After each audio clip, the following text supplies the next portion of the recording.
आखिर एक सवाल ज़हन में आता है और पैदा होता है कि लोग असहाब पर तानो तशनी क्यों करते हैं, उनकी जान मनक़बत इज़्ज़त व वक़ार पर हमला क्यों करते हैं। इमाम बुखारी रहमहुल्लाह एक मरतबा सफ़र कर रहे हैं और कश्ती में मौजूद हैं। वहाँ पर उनके पास 1000 दिनार उनके पास वहाँ पर मौजूद है। एक शख्स को पता लग गया कि इनके पास ये 1000 दिनार मौजूद। उसने ज़ोर ज़ोर से चिल्लाना शुरू कर दिया और कहना शुरू कर दिया कि मेरा 1000 दिनार जो है वो चोरी हो गया है। अब कश्ती की तलाशी ली जानी। इमाम बुखारी रहमहुल्लाह ने वो अपने 1000 दिनार जो है वो समंदर में डाल दिए। तलाशी ली गई, किसी से कोई चीज भी बरामद नहीं हुई, जबकि वो दिनार इमाम बुखारी रहमहुल्लाह के अपने दिनार थे, अपनी जाती पूंजी थी, अपना जाती सरमाया था, लेकिन उन्होंने वो 1000 दिनार वो समंदर में डाल दी। 1000 दिनार उस वक्त के करोड़ों रुपए जो इमाम बुखारी रहमहुल्लाह ने समुद्र के अंदर डाल। तलाशी ली गई, किसी से कुछ नहीं निकला। जिस वक्त ये सफर खत्म हुआ,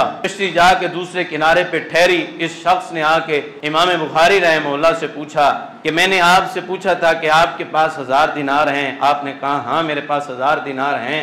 मैं आपको ये समझता हूँ कि आपने अपनी जिंदगी में कभी भी झूठ नहीं बोला और मैं अभी भी इसके ऊपर इत्मीनाने क़ल्ब रखता हूं कि आपने अभी भी झूठ नहीं बोला। लेकिन वो आपने 1000 दिनार वो कहां पे किए हैं। इमाम बुखारी रहमहुल्लाह ने बड़ी खूबसूरत बात की। वो कहने लगे कि अगर मेरी जात तक बात होती शायद कि वो मैं अपनी जाती पूंजी, अपनी जाती रकम जो है वो समंदर के अंदर ना डालता, लेकिन बात अब दीन पर आ गई थी। क्योंकि मैं एक आलिम दीन हूं, मैं हदीस को बयान करता हूं, हदीस को लिखता हूं। हजारों लोग आके मुझसे हदीस लेते हैं, पढ़ते हैं, क़ाल रसूलुल्लाह सल्लल्लाहु अलैहि वसल्लम की सदाओं को बुलंद करते हैं। अगर मुझ पर यह चोरी का इल्जाम लग जाता तो लोग ये समझते कि जो दुनिया के साथ धोखाबाजी कर सकता है वो दीन के साथ बेलोला कर सकता है।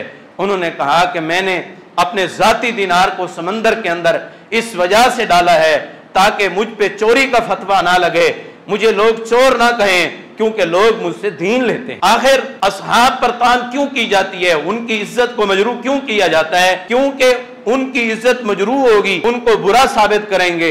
यकीनन जिस वक्त वो अच्छे नहीं तो उनको पढ़ाने वाला मुअल्लिम, उस्ताद, टीचर वो अच्छा नहीं, यानी अल्लाह के पैगंबर सल्लल्लाहु अलैहि वसल्लम और उनकी तरफ वही लाने वाला ठीक नहीं, वही को नाजिल करने वाला ठीक नहीं।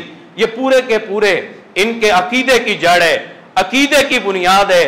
तो लिहाजा शख्सियात पे, असहाब की शख्सियात पे तनो तशनी इस वजह से किया जाता है कि उनकी इज्जत को मजरू किया जाएगा, उनकी इज्जत को पामाल किया जाएगा और लोग उनसे दीन लेना छोड़ देंगे और हम उनके ऊपर गालिब होके अपने दीन को और अपने बनाए हुए असूलों को उनके ऊपर ढालें। तमाम के तमाम सहाबाई किराम वो हमारे नजदीक काबिल इज्जत हैं, काबिल एहतराम हैं और वो हमारे लिए दीन है, वो हमारे लिए शरीयत है। लेकिन असहाब भी इंसान है और हर बंदा इंसान है। कुल्लु बनी आदम खत्ताउन, हर बनी आदम का बंदा खताकार है।